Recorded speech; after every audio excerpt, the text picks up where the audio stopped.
Billionaire CEO saw his secretary crying on a blind date with only $10. Then he whispered, "I can stay with you tonight." She thought it was just another blind date, until the man vanished, leaving her with the bill and only $10 in her purse. But the moment she broke down, someone else saw her. Not just any man, her billionaire boss. And with one quiet whisper, everything changed.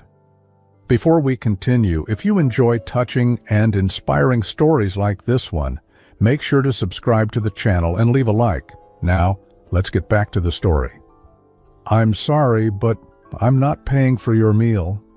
The words came from the man across the table, not a whisper, not a joke, but loud enough to silence the laughter from the nearby booths.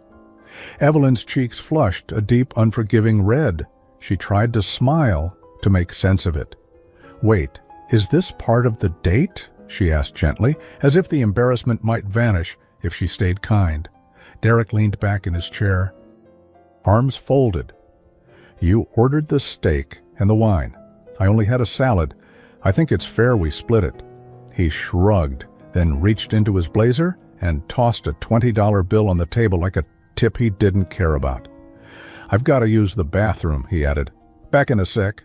But she knew, by the way he avoided her eyes, by the stiffness in his walk, by how the door swung closed behind him and didn't swing open again. She sat in the expensive Italian restaurant, alone, abandoned, with a $76 check in front of her and exactly $10 in her purse. Evelyn Monroe had never been the kind of woman who chased attention. Not in high school, not at work, and certainly not on this blind date, which her cousin had begged her to try after too many nights home with tea and your cat, Evelyn. Her cousin had set her up with Derek Langston, procurement 2 floors up. They had never spoken at the office, but technically, he was a co-worker. She hadn't expected sparks or soulmates, but she hadn't expected to be ditched either. Her eyes burned as she pulled out her wallet, fingers shaking. Inside, tucked beside the $10 bill, was a worn silver locket, her mother's. She pressed her thumb against it, breathing slowly. "Don't cry in public," she whispered to herself, but her card had been declined twice, and she couldn't even afford a cab ride home. She felt her dignity unravel, quietly, invisibly, painfully. She pushed her chair back, ready to apologize to the waiter and offer, what? A promise to come back tomorrow? That's when she heard his voice. "Excuse me, is everything all right?" She turned, and the moment felt like a glitch in time. He wasn't the manager or the waiter. He wasn't even someone she knew. The man standing beside her wore a charcoal suit like it had been designed for his frame. His jaw was sharp, clean-shaven. His eyes, his steel blue, calm, assessing, held hers with a quiet force that said, "I see you." Her voice caught. I think I've made a mistake." He glanced at the bill, the empty chair across from her, then back to her trembling hands. "I can stay with you tonight," he said softly, lowering himself into Derek's seat. "So you don't have to sit alone," Evelyn blinked. "You don't even know me," she whispered. "I know enough," he said. He waved the waiter over and handed him a sleek silver card. "Put it all on this, please, and bring the lady whatever dessert she likes." The waiter nodded and vanished. Evelyn was too stunned to argue. Her hands clutched the locket inside her purse like a lifeline. "Who are you?" she finally asked. The corner of his mouth lifted, not quite a smile, more like the echo of one. "Julian Hartman." She froze. The Julian Hartman, CEO of Hartman Enterprises. The man her co-workers at the office whispered about when his name popped up on memos. The billionaire, the ghost in the executive wing who never came down to their floor. Her boss. "You're Evelyn, right?" he asked casually, picking up the wine glass Derek had left behind and sniffing it. "Monroe, you're new. You just joined 3 months ago." She was too stunned to reply. "You helped organize the call sheets for the charity gala last week," he added. And you color-code your calendar like it's the Sistine Chapel. Evelyn choked on a laugh. It came out wet, half despair, half relief. I do, she admitted. Julian tilted his head. I figured. The dessert arrived. Tiramisu, tall and delicate, dusted with cocoa. Julian didn't touch it, but he waited, watching her until she finally picked up the spoon. The first bite was sweet, but not just because of the sugar. It was the way he made it feel like she wasn't a fool for being here. Do men always leave you with the check? He asked lightly, but not mockingly. Evelyn shook her head.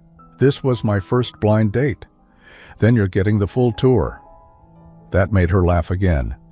Soft. Surprised, he leaned forward. Let me guess. You let someone talk you into it. You've been too busy for dating, probably taking care of someone else. She stiffened. How did you? Your dress is modest, your shoes are practical, and there's a prescription receipt poking out of your purse? She looked down. And sure enough, the edge of a pharmacy printout was peeking from the zipper. Her fingers pushed it back quickly. My mother? She said after a beat. She's been in and out of the hospital. I've been covering most of the bills. My card got declined tonight because... She stopped, cheeks burning again. But Julian didn't flinch. He nodded, like it all made perfect sense now. You're not embarrassed, she realized. He looked straight at her. No, I'm angry. Why? Because you were trying. Because you showed up. Because that guy, he motioned toward the empty seat, doesn't deserve to even share oxygen with you, let alone a dinner table. Silence sat between them. A few tables down, someone laughed, someone clinked a glass, but at their table it felt still, safe. When the waiter returned with the paycheck and a fresh cup of coffee, Julian stood. I'll walk you out, he said. You don't have to. I know. He picked up the cream cardigan she'd hung behind her chair and draped it over her shoulders, gently, as if she were made of porcelain. Her eyes flicked up to his. For a moment, she forgot how exhausted she was. They stepped into the night. The air was crisp, the street lamps soft. Do you need a ride home? He asked. She hesitated. Her pride was already in tatters, but she nodded. Please. His car wasn't flashy. Just a sleek black SUV with leather seats and soft jazz playing low in the background. They didn't talk much on the drive, just comfortable silence interrupted by small details. You live in Willow Park? Yes, apartment 2B. I went to school near there. Oh? When they pulled up to her building, he turned off the engine but didn't rush to open the door. You don't have to say anything, he said, but if you ever need someone to walk you through another bad date, I'm available. This time, she smiled for real. Do you usually offer emotional rescue missions to your employees? Only the exceptional ones. He handed her something before she got out, a folded napkin with his phone number, and beneath it, her silver locket. He had noticed it slip from her purse and picked it up without a word. Don't lose this, he said. It looks like it matters. Her throat tightened. It does. She got out of the car, heart racing, locket in hand. Upstairs, as she leaned against her apartment door, the napkin still clenched in her palm, Evelyn whispered to herself, that didn't feel real. She reached for her phone to text her cousin, to say something, anything. But just then, her screen lit up with an email. From HRHartmanEnterprises.com. Subject, inappropriate relationship allegation. Her heart stopped. She opened it, and the words blurred. The timestamp showed the complaint was filed minutes after the restaurant charge just posted. It has come to our attention that you were seen dining with Julian Hartman last evening. Due to company policy regarding workplace relationships, you are being placed under immediate review. She blinked. Reread it. Again. Her fingers trembled. Someone had reported her, but who? The subject line still pulsed on her phone screen like a warning, inappropriate relationship allegation. Evelyn stood frozen in her tiny kitchen, the overhead light humming faintly above her. The locket Julian had returned now lay on the counter, its delicate chain curled like a question mark. Her fingers hovered over her phone. Should she call someone? Julian? But what would she even say? "Hi, sorry about the lovely evening. Turns out someone reported us to HR." She closed her eyes, exhaled slowly. This had to be a mistake, a misinterpretation. They hadn't even touched hands. He paid for a meal. They talked. That was all. And yet, someone saw. Someone judged. Someone wanted her gone. At 8:04 a.m. sharp, she walked into the office with her head held high. The Hartman Enterprises building gleamed like something out of a futuristic dream. All glass. Steel and quiet ambition. The lobby smelled faintly of lemon oil and power. Evelyn passed the front desk and headed straight to the elevator, avoiding eye contact with anyone she passed. Whispers had already begun. She could feel them trail behind her like perfume. "She's the one, right? The secretary who went to dinner with the CEO? I heard she spent the night with him. Apparently, he drove her home. Scandalous." Her jaw clenched. She said nothing. She pressed the button for the 7th floor, her floor, admin and executive support. As the elevator climbed, so did her heartbeat. When the doors opened, someone was waiting for her. Ms. Monroe? A tall woman in a navy blue blazer and tight bun stepped forward, clipboard in hand. Her badge read, "Andrea Klein, HR Compliance Lead." Evelyn straightened her spine. "Yes? Mr. Hartman has requested to meet with you, his office. Now." Evelyn's stomach dropped. Right now? Right now. Julian Hartman's office wasn't on the 7th floor. It was on the top, 21st. The elevator ride was silent, except for Andrea's fingers tapping on her tablet. "Am I being fired?" Evelyn asked softly. Andrea glanced at her, not coldly but with unreadable professionalism. "You're being heard." The doors opened with a soft chime. Evelyn had never been up here before. The top floor was sleek, minimal, sun-drenched. No cubicles, no clutter. Just a few glass-walled offices, a private conference room, and one large corner suite at the end of the hall. Julian's. Andrea opened the door and motioned her inside. Evelyn stepped through and saw him. He stood by the tall windows, hands in his pockets, his suit flawless as ever, eyes shadowed by the morning light. "Thank you, Andrea," he said, without turning. Andrea gave Evelyn a tight nod and closed the door behind her. Julian turned slowly. His expression wasn't angry, but it wasn't relaxed either. It was the look of a man carefully weighing every word. "Before I say anything," he began, "are you okay?" That stopped her cold. She nodded, but her voice came out rough. "I don't understand what's happening." Julian motioned to the chair across from his desk. "Sit." She did. He sat across from her, folding his hands over a leather portfolio. "I received a report early this morning," he said. "Anonymous complaint, claiming that you and I are engaged in an inappropriate relationship." Evelyn looked down. "Because of dinner. Because someone saw us at dinner and decided to make it a scandal." Her chest tightened. "I didn't do anything wrong." "I know," Julian said firmly, "and neither did I." She blinked. He continued, his tone calm but clear. "I've already spoken to the board. I made it clear that I invited you to dinner after witnessing an unacceptable situation involving another man. I also disclosed that I paid for the meal and drove you home.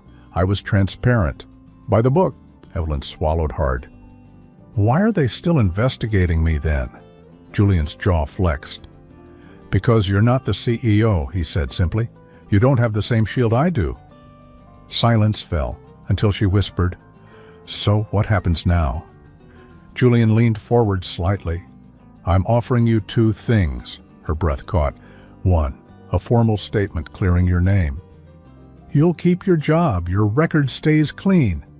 And 2, he hesitated, transfer to another department, far from me. That's the condition the board gave, to eliminate distraction." Evelyn felt the blood drain from her face. So I'm punished for being seen. His eyes flickered with something close to pain. I'm trying to protect you, Evelyn. By sending me away? By keeping your career from being crushed? She stood abruptly, the chair scraping back. I should have paid the bill myself. Evelyn, she turned to go, but her fingers trembled again as they reached the doorknob. Is that really what this company stands for? She asked. Reputation over truth? She didn't wait for an answer. 2 hours later, she sat alone in the company cafe, a modest coffee and plain bagel untouched in front of her. The cafe was bright, with pale wood counters and warm lighting. Normally it was her safe space during long mornings, but now it felt too quiet, too watchful. She reached into her purse, thumb brushing the silver locket again. When her phone buzzed, she barely glanced at it, assuming it was another office memo. But it wasn't. From Julian Hartman, subject, FYI. You were right. It wasn't a random complaint. Someone sent a photo, attached. You may want to see this. Her fingers went cold. She opened the image. Her heart stopped. It was a photo of last night. Grainy, clearly taken from across the restaurant. Evelyn mid-laugh, Julian seated beside her, the napkin with his number visible on the table. But the file name chilled her more. Langston Evidence JPG. Derek, her date? He didn't just leave the table. He set her up. Evelyn couldn't feel her legs. She sat frozen in the staff cafe, eyes glued to the grainy photo Derek had taken. The angle was low, clearly taken from across the restaurant. A stalker's photo masquerading as evidence. She looked happy. That's what cut the deepest. The Evelyn in that photo wasn't the crying woman from an hour before. She was smiling, laughing even, looking at Julian like he was a lifeboat she didn't expect, but desperately needed. And Derek had caught that moment. Used it. She stared at the file name again. Langston Evidence JPG. So this wasn't just a cowardly escape. It was deliberate. He had planned to humiliate her. Her phone buzzed again. Julian Hartman. I'll be in the downstairs cafe in 10. You should see this in person. She looked up. She was already there. A few moments later, she saw him walking toward her. Navy blue tie loosened slightly, sleeves rolled up to his elbows. His presence shifted the entire energy of the cafe. Conversations dipped, heads turned, but he didn't look at anyone else, just her. He sat down, sliding his phone across the table. He emailed that photo to HR last night from a burner account. We traced the IP. It was Derek, she whispered. Julian nodded. He labeled you as a gold digger trying to seduce a superior for job security. Later, forensics tied the street photo to a PR fixer on Sasha's payroll. Evelyn swallowed the burn rising in her throat. Why would he do that? Julian didn't answer immediately. He leaned back in his chair, expression unreadable. Maybe, he said finally, he couldn't handle the fact that you left with dignity after he left you with nothing. Her fingers clenched around her coffee cup. It had gone cold. The silver locket brushed against her wrist as she shifted. And Julian's eyes followed the motion. Was it hers? He asked softly. Evelyn nodded. My mother's. She gave it to me the day she was diagnosed. Her voice trembled. Said, if I ever felt like I was disappearing, like life was swallowing me whole, I should hold on to something that reminded me I mattered. He didn't respond right away. But then his hand reached across the table, and not to touch hers, but to gently slide the cup closer to her. You're not disappearing, Evelyn, he said. You're just starting to be seen. Later that afternoon, she found an envelope on her desk. No name, no logo.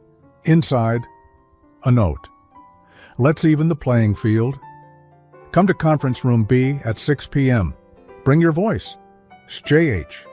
She didn't know what he had planned, but at exactly 5:57 p.m., she stood outside conference room B, heart hammering. The glass windows were fogged from the inside, lights on. Something was happening. She pushed open the door and stopped short. Inside, half the executive team was gathered, including 2 HR officers, Julian's assistant Naomi, and to her shock, Derek Langston. He looked completely at ease, like this was his meeting. But when Julian saw her, he stood. "Evelyn," he said calmly, "come in." A chair had been set aside for her at the end of the table. Not at the back, at the head. Julian turned to the room. "I called this meeting to address a complaint," he said. "One filed by a Mr. Derek Langston against a staff member, Ms. Evelyn Monroe, accusing her of improper conduct and attempting to leverage personal relationships for career gain."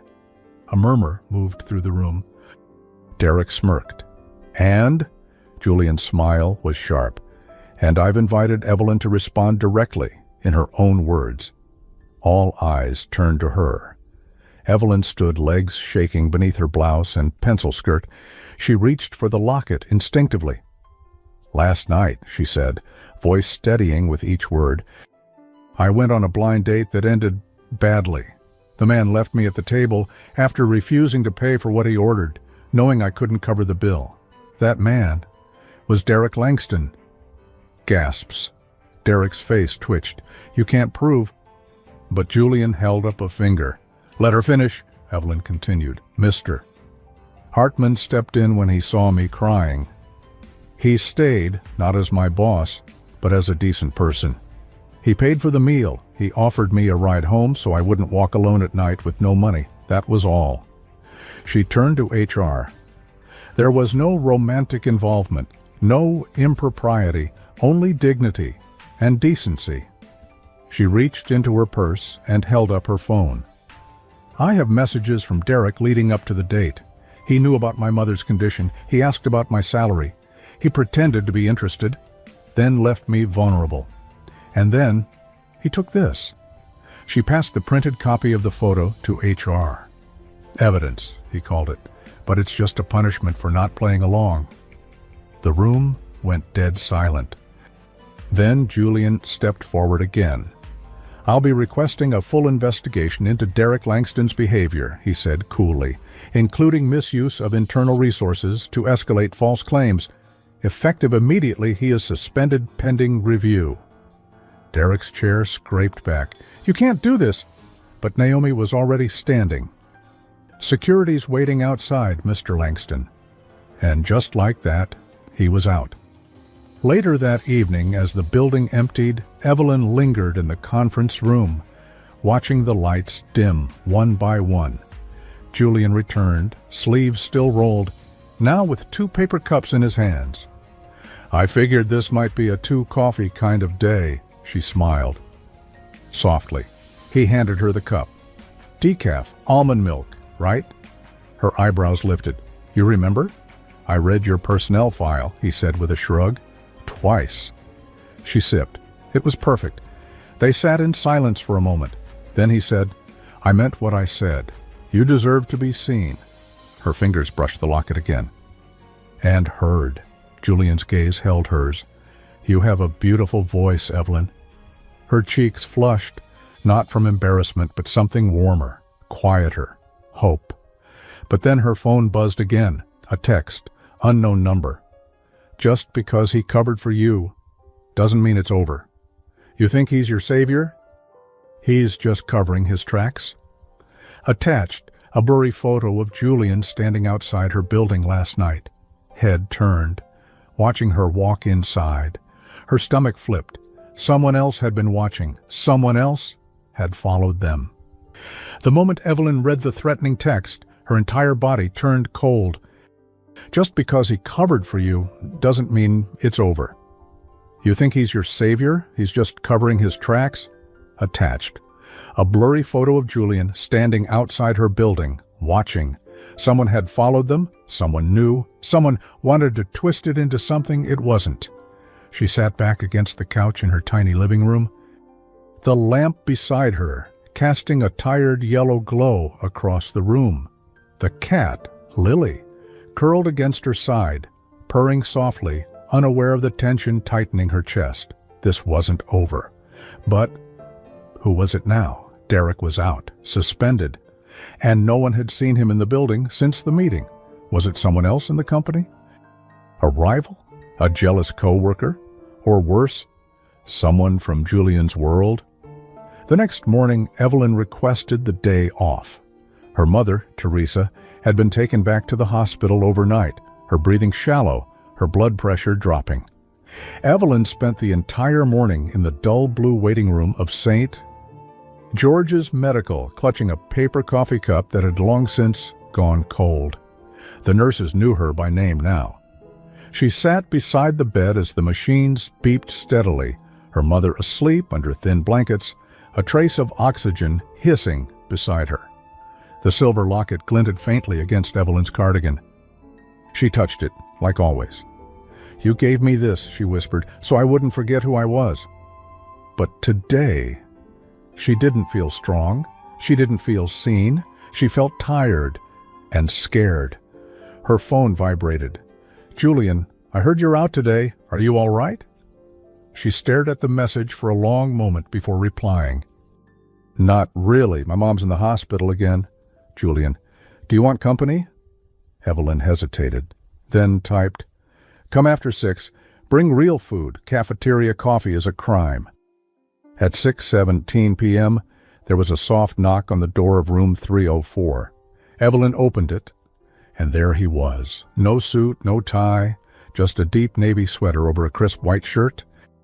Sleeves rolled to the forearm. In one hand, a paper bag from a family-owned Italian place across town. "Smells like heaven," she said, voice low. Julian smiled almost sheepishly. "Rigatoni and garlic bread. They said it's comfort food with soul. I figured you might need both." They sat together on the tiny hospital room love seat. The food spread between them. Teresa slept through it all, the soft rhythm of her breathing providing a strange kind of comfort. "Thank you," Evelyn said quietly. "For the food? For showing up?" He looked at her for a moment, longer than was appropriate, but not long enough to feel wrong. "I don't like hospitals," he said suddenly. "They smell like regrets and waiting." She glanced over. His tone had shifted. "My dad died in one," he continued. "Pancreatic cancer. I was 22. I didn't make it in time to say goodbye." Evelyn set down her fork. Julian rarely shared. He spoke like a man used to holding stories close. But tonight, something had cracked. "My mom never forgave me for missing it. Said I cared more about boardrooms than deathbeds." "That's not fair." "No," he said softly. But it was true. The silence sat between them. Not heavy, not awkward, just real. "Do you ever let anyone in, Julian?" she asked. He looked at her, almost startled. Not because of the question, but because she said his name like it mattered. "I didn't," he said, a pause. "Until recently." She felt the breath catch in her throat. He stood then, walked to the edge of her mother's bed, and, gently, reverently, picked up the silver locket from where it had slipped off Evelyn's lap. "You wear this like armor," he said. "It's not just jewelry." Evelyn nodded, tears threatening. "She wore it every day for 40 years. She told me once that it held pieces of my father's voice, that when he died, she would press it to her chest and remember how he laughed." Julian didn't move. "Does it work?" he asked. Evelyn managed a smile. On good days, he placed the locket in her hands with care. "I hope today becomes one of them." Back at her apartment later that night, Evelyn got another message. From unknown. "He always runs when things get hard. Just wait. It's coming." Attached was another photo, but this time it wasn't blurry. It was crystal clear. Julian kissing a woman, not Evelyn, a tall, glamorous brunette in a red dress, her hands on his chest, his lips brushing hers. The timestamp? 3 nights ago? The night after their dinner? Evelyn's throat tightened. Was this real? Her hands trembled as she scrolled down. Another message. "She's back, and he's lying to you." There was no signature, but Evelyn stared at the photo for a long time, until her vision blurred and the locket slipped through her fingers onto the floor. Evelyn barely slept. The photo kept resurfacing behind her closed eyes. Julian, her Julian, kissing a woman in a red dress. The timestamp didn't lie. 3 nights ago, one day after he promised she was seen. One day after he returned her mother's locket like it meant something. But who was the woman? And why did it feel like this had been sent to hurt her, not inform her? She could have screamed, but she didn't. She could have deleted the photo, but she didn't. She just sat, alone on her living room floor, the silver locket resting in her palm, and a truth she didn't want to admit ringing in her ears. He still belongs to another world, and maybe I don't have a place in it. The next morning, Evelyn didn't return to work. She took the train to St. George's Hospital instead. Her mother had stabilized enough to be moved out of ICU, but Evelyn needed more than that. She needed her mother's voice, even if it was fading. Inside the room, Teresa looked fragile but warm. She smiled faintly when Evelyn walked in, motioning to the nightstand. A sealed envelope sat there with her name on it. "Just in case I'm asleep, when you need to hear me," Teresa whispered, her hand barely brushing Evelyn's. Evelyn blinked back tears and opened it. "My Evie, if you're reading this, I know something's hurting you. Maybe someone's disappointed you. That happens, it always does. Even the good ones fall short sometimes. But I want you to remember something, darling. Dignity isn't silence. It's choosing the words you won't regret saying later. Don't let pride swallow love, and don't let fantasy blind you to truth. Ask the hard question, and if he flinches, you'll know. I love you always." Mom Evelyn folded the letter slowly, pressing it against her chest. Then, without overthinking, she took a photo of the locket in her hand and sent a message to Julian. "We need to talk. I need the truth. Please meet me at my apartment at 7. Just you. Just honesty." She didn't wait for a reply. She just hoped. At exactly 7:01 p.m., she heard the knock. She opened the door slowly, and there he was. Same sweater from the hospital visit, same quiet warmth, but something behind his eyes looked different now, like he already knew what was coming. "You're upset," Julian said gently. "You kissed someone?" she replied. No smile, no hesitation. She held out her phone. The image displayed clearly. Julian stepped inside and looked down at the screen. A long pause. Then, "Yes, I did." She flinched. His voice remained steady. "Her name is Sasha Laurent. She's my ex-fiancée." Evelyn's stomach dropped. "I hadn't seen her in over a year. That photo, it's real, but it's also incomplete." Julian walked to her small kitchen table, the same one they'd shared coffee at before, and set his keys down. "She showed up at my building unannounced, said she was in town and wanted to catch up. I agreed to a drink, stupidly. Thought closure might be civil." He looked up. "I was wrong." Evelyn crossed her arms tightly. "And the kiss?" Julian sighed. "It wasn't mutual." "She looks pretty mutual," he nodded. "She always was. Performative." He pulled out his phone, tapped a few times, then turned it toward her. Security footage, building lobby, date stamped the same night. Julian stepping back from Sasha, visibly wiping his mouth, walking away. "She sent the photo to my old PR manager the next day," he added. "I told her never to contact me again." Evelyn stared at the screen. Her breath eased, not completely, but enough to stand straight again. "Why didn't you tell me sooner?" "Because I didn't think I deserved to," he said quietly, "and because part of me thought maybe we weren't anything yet." Just coffee, kindness, silence in hospital rooms. He looked down. "But you were right to ask." A pause. Then Evelyn stepped closer, not to touch him, but to hold out the silver locket between them. "If I asked you to hold this again," she said, voice soft, "would you tell me the truth before it got hard?" He looked at it. At her. "I'd hold it," he said, "and I wouldn't let go." They sat together that night, not as employer and employee, not as fantasy and reality, just two people sitting close on a modest apartment couch, sharing simple pasta and soft music humming from an old speaker. She told him more about her mom. He told her what it felt like to be publicly adored and privately empty. Neither tried to fix the other. They just listened. And for the first time, Evelyn let herself believe that maybe love didn't have to shout. Maybe it whispered. But just as Julian stood to leave, he looked down at his phone and froze. "What is it?" Evelyn asked. He turned the screen to her. It was a company-wide internal email. Urgent, unauthorized investigation, and confidential data breach. Hartman Enterprises regrets to announce that an internal ethics complaint has been filed against CEO Julian Hartman, alleging abuse of access and manipulation of internal systems to suppress an HR report. This includes retaliation against former employee Derek Langston and digital tampering involving Evelyn Monroe's personnel file. Her blood ran cold. What does that mean? Julian's face was pale.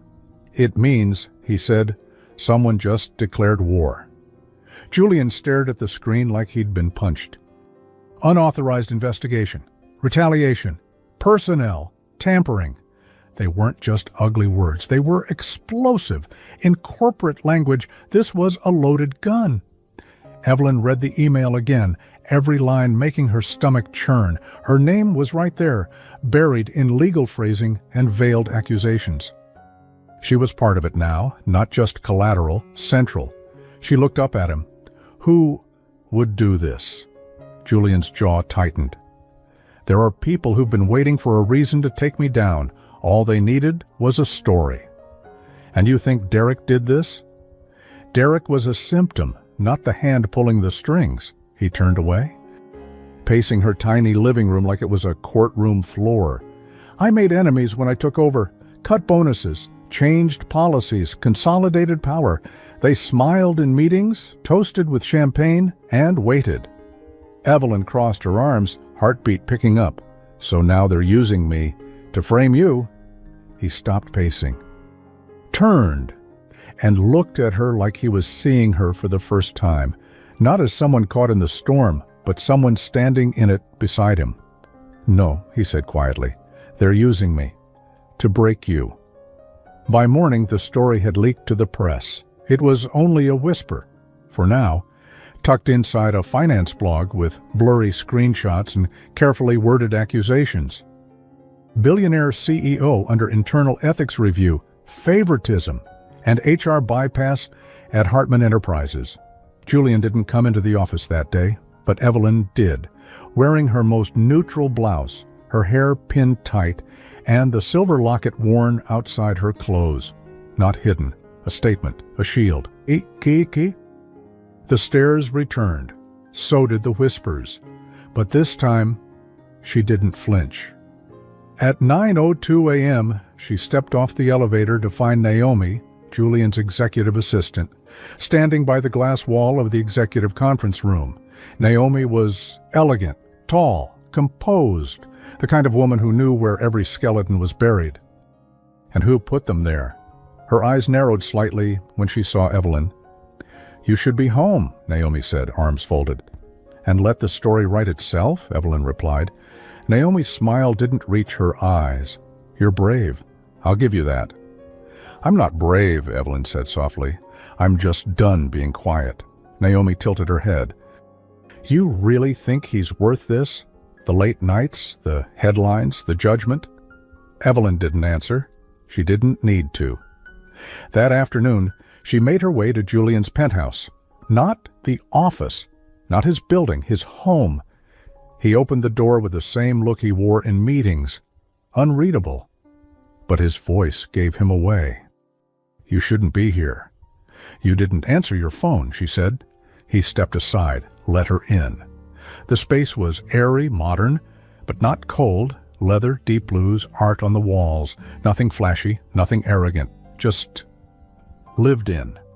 There was coffee brewing. He poured her a mug and handed it over. "You came to lecture me?" he asked. "I came to offer you this." She held out the locket, gently, the chain curled in her palm. Julian stared at it. "I can't take that." "You gave it back to me when I felt small," she said. "Let me give it to you now, before they try to do the same to you." Silence. Then he reached out and took it, not with possession, but with reverence. He closed his fingers around it and whispered, "You don't know what this means." "I think I do."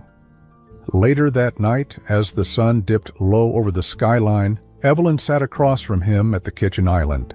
There were no private chefs, no silver platters, just scrambled eggs, toast, and sliced strawberries. "I didn't know what else to cook," he said. "This is perfect." They ate in silence for a moment, the good kind. Soft jazz played somewhere in the background. The city lights twinkled like a universe outside their window. She looked up at him. "What if they call a board hearing?" "They will." "What happens if you lose?" He hesitated. "Everything."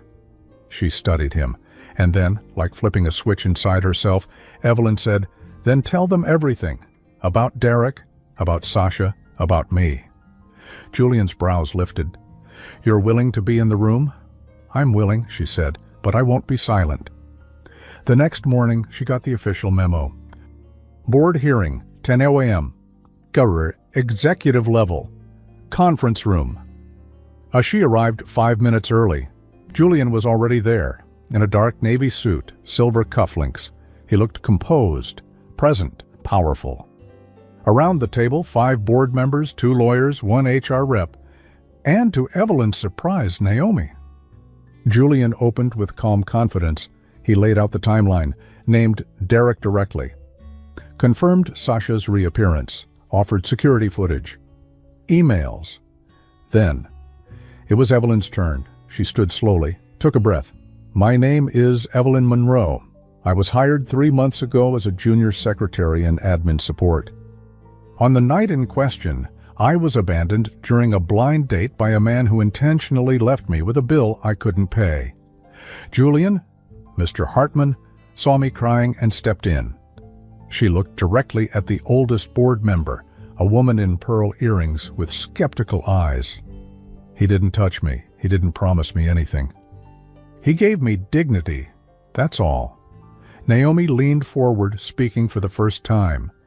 "Did he ever offer you a promotion, compensation, preferential treatment?" "No." "Did he ever confide in you about board matters or corporate decisions?" "No." Naomi smiled, then glanced at the board. No further questions. But Evelyn noticed something. A flicker. Naomi's eyes didn't look surprised. They looked satisfied. And when Evelyn sat down, her phone buzzed, just once, a text from unknown. "Good show. Shame it's not the last one." Attached, a signed memo. HR authorization from Andrea Klein, dated 3 weeks ago. But the metadata showed Naomi had prepared the draft and pushed it through. The title? Advance request. Formal resignation draft. Evelyn Monroe. Her name, already written 3 weeks ago, before the photo, before the complaint, before the dinner. Naomi had planned everything. The boardroom emptied slowly. Julian stayed behind, silent, his hands braced against the edge of the polished table. Evelyn stood in the hallway staring at her phone, the HR memo glowing coldly on the screen. Advance request, formal resignation draft, Evelyn Monroe, signed by Naomi Winslow, dated 3 weeks ago. The betrayal wasn't just strategic, it was personal. Naomi hadn't just wanted her gone. She had planned to erase her, before Evelyn ever knew she mattered. Behind her, Naomi's heels echoed on the tile as she exited the boardroom. She didn't look surprised to see Evelyn still there. "Do you want to know why?" Naomi asked softly. Evelyn didn't answer. Naomi leaned in, voice barely above a whisper.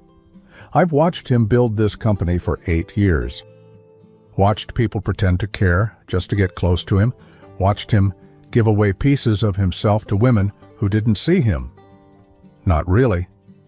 And you do? Evelyn asked. Naomi didn't blink. I've protected him longer than you've known his name. Evelyn felt her heart beat faster. Then why try to destroy him? Naomi straightened. Because love and leadership don't mix, and because he was never meant to give the most vulnerable part of himself to someone who just got here. She walked away before Evelyn could answer. But her words stayed behind, like smoke in the air. That night, Evelyn didn't go home. She went to the only place that had ever truly felt like hers. Her sister Marla's. The apartment smelled like cinnamon and warm laundry. Soft jazz drifted through the rooms. And Marla, older by 5 years, always grounded, always direct, opened the door in pajamas and fuzzy socks. Well, look who remembered she has a family, Marla teased gently, wrapping Evelyn in a long, tight hug. Evelyn finally let herself exhale. An hour later, they sat on the sofa with tea and buttered toast, the only dinner Marla could throw together last minute. I'm tired, Evelyn admitted, of being strong, of wondering if it's all real. Marla looked at her over the rim of her mug. Is it love? Evie? I don't know, Evelyn whispered. But do you want it to be? That was the harder question. Evelyn looked down at the locket resting in her hand. I gave this to him, she said, because he gave me dignity when no one else would. Marla nodded. Then maybe that's what love starts with, not fireworks. Not promises, just someone showing up again and again when they don't have to. Evelyn's eyes filled, but she didn't cry. She stood, walked to the guest room, and unpacked the small overnight bag she'd brought. Then she pulled out a folded piece of stationery, thick, cream-colored, untouched. She sat at Marla's desk and began to write, quietly, deliberately, with no intention of sending it. Julian, I don't know what we are, and maybe it's too soon to ask, but what I do know is that being near you has made me braver. You saw me when I was invisible, and maybe that's all I'll ever owe you. But if you want me in your world, it can't be because I broke into it. It has to be because I belong there. If I walk away now, will you let me go? Evelyn. She folded the letter carefully, and then she placed it in her purse with no intention of sending it. The next morning, Evelyn arrived at the office with her resignation in hand. Not the one Naomi wrote, her own, typed, signed, dignified. But when she stepped into the building, something was wrong. The front desk staff stared. The elevators buzzed with energy. Her phone began to vibrate again and again. By the time she reached the 7th floor, the damage was done. Her email inbox had exploded. Subject: to the one who saw me. Private letter leaked a screenshot of her letter, the one she never sent, now posted anonymously on a gossip blog. Every word, every vulnerability, published, public. And above it, Secretary confesses. Feelings for Billionaire CEO in private letter. Is the Hartman scandal a love story or a power play? The comments were already rolling in. She wrote him a love letter? Cringe. He'll never look at her again now. This girl's going to lose everything. Her legs gave out before she could reach her desk. She sat down, not out of weakness, but because she knew what had just happened. Not corporate warfare, not romantic fallout. Character assassination. She looked up and saw Julian walking toward her, pale, jaw tight, phone in hand. I didn't leak it, he said, voice raw. I know, she replied, eyes full. But as she reached for the silver locket in her purse, she froze. It was gone. The letter Evelyn never meant to send was now everywhere. It was on news sites, blogs, a segment on morning television. Her private handwritten words twisted into romantic confession or corporate manipulation, depending on who you asked. Being near you has made me braver. If you want me in your world, it can't be because I broke into it. If I walk away now, will you let me go? She hadn't cried, not yet, but her chest hadn't stopped aching since she sat down. Across the office, co-workers avoided her gaze. Some stared openly. A few smirked. One or two, the kind who had always liked her quietly, looked as shaken as she felt. Julian stood beside her, eyes hard, jaw tight. He kept his voice low.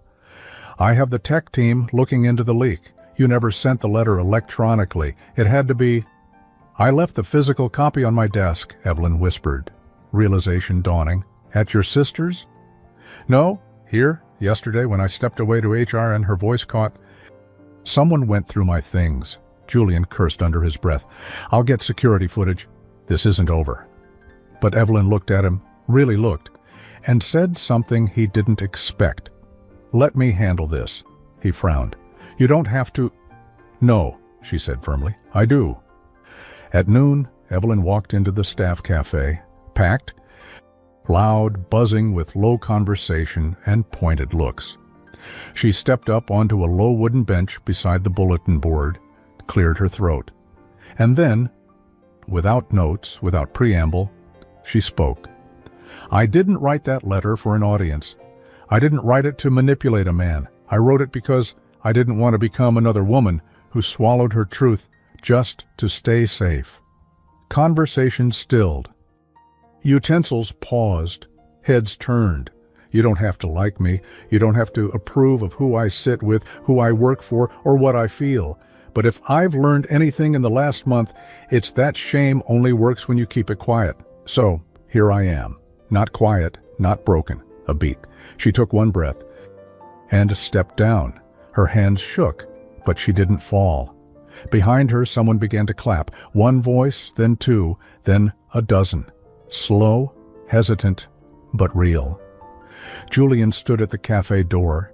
He didn't say a word. He just nodded. And the moment she passed him, he moved aside, not to protect her, not to lead her, to let her walk through on her own. Later that afternoon, Evelyn sat at her desk in silence. The inbox had changed. Fewer headlines, more apologies. Quiet emails from co-workers she barely knew. That was brave. "I'm sorry for assuming. You gave me courage today." She closed the screen and leaned back in her chair. And that's when she saw it. That afternoon, a small white envelope sitting beside her keyboard. No stamp, no logo.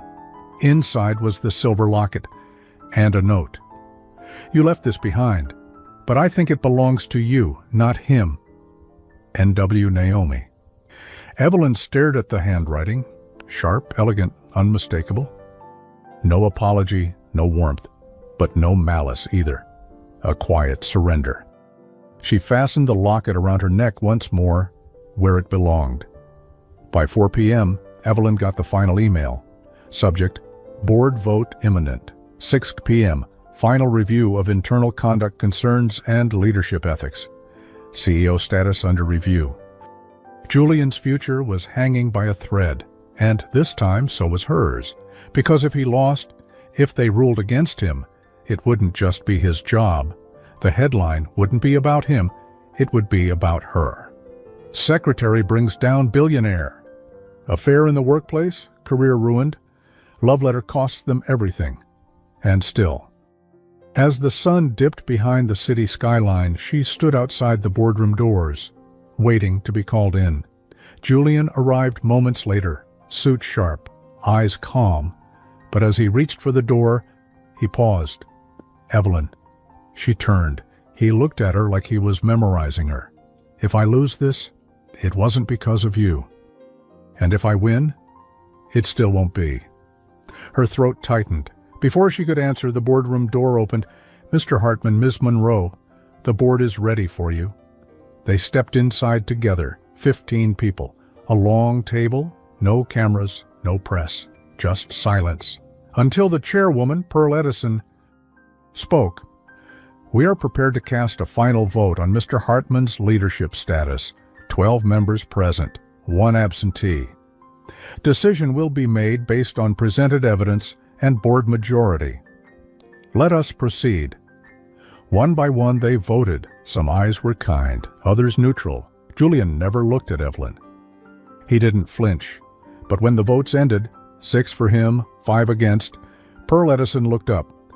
The 12th vote will determine the final outcome. It belongs to the board member unable to attend in person.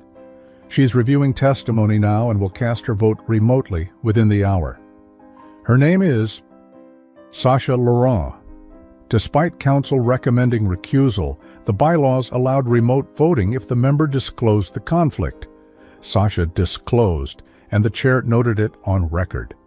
Evelyn's breath caught. Julian's ex, the woman in red, the one who tried to frame him. Now, she held the deciding vote. The boardroom emptied slowly, but not completely. Julian and Evelyn were asked to wait. Pearl Edison, the chairwoman, gave them a calm, measured look. Sasha Laurent has the final vote. She's reviewing the testimony now. We've given her full access. Legal documents, footage, statements, and the letter. Evelyn flinched at the last word. The letter. Even now. Her words weren't hers anymore. Pearl added, "She may request to speak with one of you before casting her vote. If she does, we will notify you immediately." And then they were alone. The room was too quiet, too sterile, no windows, no time, just waiting. Julian sat at the far end of the long table, elbows on his knees, hands folded. Evelyn sat on the opposite end, stiff, silent, locket cold against her skin. After a long moment she spoke. What was she like? Before all this, when you loved her? Julian didn't look up, but his voice was steady. She was brilliant, strategic, magnetic. The room turned when she walked in. Evelyn nodded. Eyes cast down. Sounds like a force. She was, he said, but she never trusted softness. Not in herself, not in me. He finally looked at Evelyn. And you? Make quiet feel strong. Even now? Especially now. A long silence followed. Then Julian's phone lit up on the table. Unknown number, no text. Just one ring, he answered. This is Julian Hartman. A woman's voice crackled faintly through the speaker. Calm, controlled, familiar. It's Sasha, he froze, then pressed a button. Speakerphone. I want to speak with Evelyn, Sasha said. Alone. Julian looked to her, questioning. Evelyn nodded once. He stood and stepped out, silent. Evelyn, Sasha said smoothly, you're braver than I expected. You're more dangerous than I expected, Evelyn replied, voice calm. Sasha laughed softly. Julian always had a weakness for women who looked like they wouldn't survive a gust of wind, and then somehow held up the whole sky. Is that what this is? Jealousy? No, Sasha said. This is legacy. She paused, then added with unnerving honesty, I spent 4 years building a future with him, a future I thought I owned. And you showed up with your soft voice and $10 purse, and he handed you the last piece of himself. Evelyn swallowed. So you wanted to destroy me? No. I wanted to remind him who built his crown, but now? Sasha sighed. Now I see the cost. A pause crackled over the line. They're going to ask you to speak one last time, before I vote. Why? Because I requested it. Say whatever you want, Sasha continued. But I want to hear one thing in your voice when you do. Not ambition, not apology, just truth. And then she hung up. 20 minutes later, the board reassembled. Pearl Edison turned to Evelyn. You've been requested to give a final statement before the deciding vote. Evelyn stood slowly. Her knees were shaking. But her voice was not. I'm not here to defend love or explain proximity. I'm not the kind of woman who climbs through windows or steals crowns. I came to this company carrying a locket, a worn purse, and a mother who needed me. And I leave it, if I must, with the same things. But what I won't leave behind is my voice. She reached into her blouse and held out the silver locket, this time in front of everyone. This was my mother's. She gave it to me when her lungs started to fail. Told me, speak when they expect silence. Stand when they expect collapse. She looked to Julian. His eyes never left her, and if this company falls without him, it's not because of who he loved. It's because you couldn't tell the difference between scandal and sacrifice. Silence. Full. Deep. Then, Pearl stood and turned to the screen behind her. We will now receive the final vote from board member Sasha Laurent. The screen flashed once, then again, then connected. Sasha's voice filled the room. After reviewing all testimonies and evidence, including the public leak, the HR reports, and Evelyn Monroe's private letter, I cast my vote in favor of retaining Julian Hartman as CEO. Relief bloomed, but only for a second. On one condition, every board member turned to face the screen. Effective immediately, Julian Hartman must formally recuse himself from all decisions involving Evelyn Monroe's employment or department. If he declines, I withdraw my vote. Condition recorded to limit liability exposure per counsel's advice. Gasps. Julian stood. That's blackmail, Pearl turned to him. It's legal, and it would protect the company from future personal liability.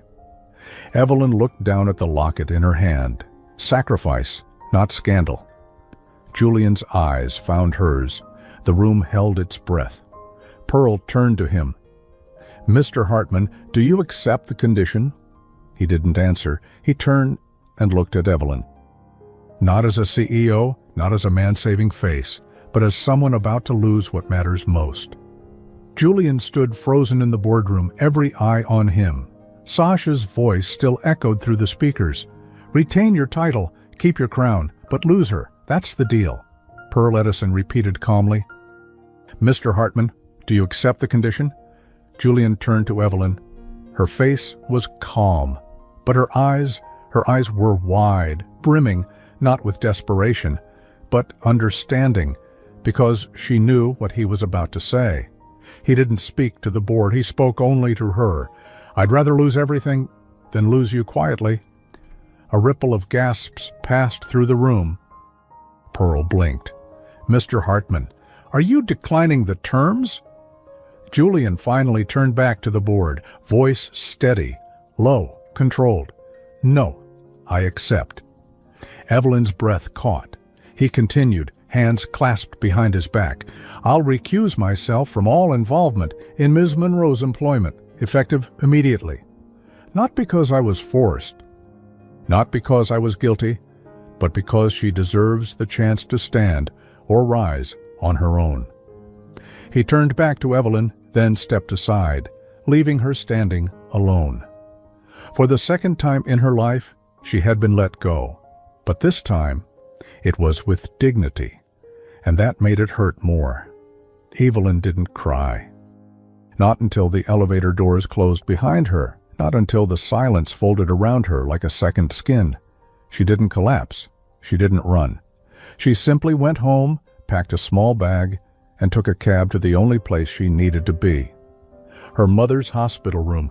When she entered, Teresa was sitting up. Pale but lucid, her frail hands gently folding an old quilt across her lap. You're here, Teresa said softly. I didn't know where else to go, Evelyn whispered, sitting beside her. Teresa reached out and touched the locket resting against Evelyn's collarbone. You gave it to him, she said knowingly. Evelyn nodded. And then I had to take it back. Her mother smiled faintly. Sometimes we loan strength, sometimes we reclaim it. They sat in silence for a while, just breathing, just being. Then Teresa gestured to her bedside drawer. There's something for you. Evelyn opened it. Inside was a small envelope with her name on it. The handwriting was weak, but elegant. Evie, you've spent your whole life trying to keep the world together for everyone else. But the day you stop needing permission to rise is the day you become unstoppable. Love doesn't always come in the shape we dreamed. Sometimes it shows up quietly, steps back with grace, and says, I see you. If he saw you, truly saw you, he'll find you again. If not, you're still whole. You were always whole. Mom tears finally came, not loud, not messy, just necessary. She held her mother's hand until the monitors began to beep softly, signaling sleep. Then Evelyn stood, looked out the window, and breathed. The city was still alive, still cold, still fast, but she didn't feel lost in it anymore. 2 days later, she typed a letter of resignation, not because she was ashamed, but because she was finished there. Julian never came looking, and she never asked why. Until one evening, on her porch step, a simple white box arrived. Inside was a mug from their first coffee, a folded napkin with her handwriting, the first time she'd written her number for him after the scandal, and the locket, tied in a velvet ribbon. At the bottom of the box, one note. "I never kept what didn't belong to me, but this was always yours, Jay." She closed the box slowly, then sat on her porch, wrapped in a sweater, Lily curling up beside her, purring softly, as if she too understood the weight of endings and beginnings. She let the silence say what no man had dared say in words. "You let me go with love." But the story wasn't over, because the next morning, Evelyn opened her email to find something she never expected. Subject: "Are you available for a freelance position? From Julian Hartman." Sent from personal address, not company email. "I may not be allowed to work with you, but that doesn't mean we can't create something new. I'm building something. And if you're ready, I'd like to build it with you." 1 week later, Evelyn stood outside a quiet brick building tucked between 2 trees on the east side of the city. No corporate signs, no gold plaques. Just a handwritten chalkboard near the door that read, "Start small, build slow, dream anyway." She hadn't answered Julian's email. Not right away, because something about it had felt different. Not like a rope thrown from a sinking ship, but like a door. And today, she walked through it. Inside, the space was flooded with warm light. Tall ceilings, exposed beams, plants on wide windowsills, shelves lined with books, sketchpads, architectural models. At the center of it all, Julian. He stood behind a large wooden table, sleeves rolled, blueprints spread in front of him, reading glasses slipping slightly down his nose. And for the first time, he didn't look like a CEO. He looked like a man who had come back to himself. He looked up and smiled, but he didn't walk toward her. He waited, letting her cross the room on her own terms. "I didn't think you'd come," he said softly. "I almost didn't," she replied. "What changed your mind?" She set a folded piece of paper on the table, her mother's letter. "If he saw you, truly saw you, he'll find you again." Julian picked it up, eye scanning, then gently handed it back. "I never stopped seeing you," he said. "I just had to step back far enough to realize I don't want to lead you. I want to build with you." She looked around. "So this is what you meant?" Julian nodded. "A foundation for the next thing, for people like you, the overlooked. You're the underestimated, the ones who never had a seat at the table. We're starting a think space, a creative incubator, small business mentorship, and I want you to run it with me." Evelyn blinked. "Me?" "You understand dignity, voice, second chances. You didn't break when they pushed, you rose." She let the words settle. She didn't smile, not yet. "I'll help build it," she said, "but only if we're clear." Julian waited. This isn't charity. This isn't apology. This isn't a second round of almost. He stepped closer. "It's not. If I step in," she continued, "I step in as your partner, not your project, not your secret, not your weakness." Julian placed his hand gently on the table, palm open. "Then, let's build it together." The first project began small, an online scholarship program for women over 40 returning to the workforce. Then a grant for single mothers launching handmade businesses. Then a physical space for women-led teams who couldn't afford rent in the city. Each step they took, Evelyn was there, and Julian let her lead. Sometimes their hands brushed when they passed papers across the desk. Sometimes she brought him tea with too much honey. Because you never remember to eat. Sometimes they left the lights on too long after closing, and on one such night, in the quiet hum of a space they had built, Evelyn reached into her purse and took out the silver locket one last time. I used to wear this because I was afraid I'd disappear. Julian looked up from the papers. And now? Evelyn walked over, opened the locket. Inside, she'd added a new photo of her and her mother on the hospital bed, heads pressed together, smiling through the machines. Now, she said, I wear it to remember where I began.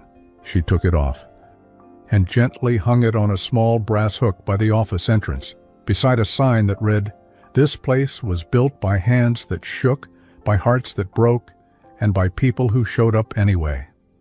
Julian crossed the room. Slowly, he didn't touch her. He just stood there, the air between them full of every word they had never said. "If I asked again," he said, voice low, "would you stay?" She smiled, just barely. "I'm not going anywhere." And for the first time, there was no scandal, no audience. Just two people standing in a room they built, not trying to fix each other, not trying to prove anything, just there, together. And so, it wasn't a wedding, it wasn't a ring, it wasn't some sweeping kiss under the rain. It was a mug of tea, still warm. It was an office they kept unlocking. It was a locket on a hook near the door, where every woman who walked in could see it, where every woman could ask herself, am I disappearing? Or am I just beginning? 2 years later, a woman walked into the same brick building Evelyn once stepped into with shaking hands. She wore modest shoes, carried a worn portfolio against her chest, and looked like life had asked too much of her. And she was still showing up. Near the entrance, she paused. There it was again, the sign. Start small, build slow, dream anyway. She stepped inside. The room smelled of lavender and paper, soft light, warm wood, hope. Just by the door she noticed a small brass hook, and on it an old silver locket, gently open. Inside were two photos, one of a young woman with tearful eyes, one of an older woman in a hospital bed, smiling beneath an oxygen tube. She turned to the receptionist. "Whose locket is that?" The woman behind the desk smiled softly. It belonged to Evelyn Monroe. She said she carried it until the day she didn't have to anymore. "Does she still work here?" The receptionist pointed toward the glass office in the back. Through the window, Evelyn and Julian sat at a table, papers in front of them, tea cooling between them, the glow of lamplight around them, still, focused, peaceful. "She doesn't work here," the receptionist replied with a knowing smile. "She is here." Maybe the love that lasts isn't loud. Maybe the most powerful redemption isn't public. Maybe you don't need to be rescued, you just need to be seen, and to start from exactly where you are. Have you ever felt invisible and kept going anyway? Then maybe, like Evelyn, you're not starting over. Maybe you're just starting right. The end. If this story moved you, even a little, leave a comment below. Would you have walked away or walked in? Like the story, rate it from 0 to 10, and don't forget to subscribe for the next modern fairy tale built on truth, dignity, and just a little bit of magic. See you in the next story. Thanks for watching.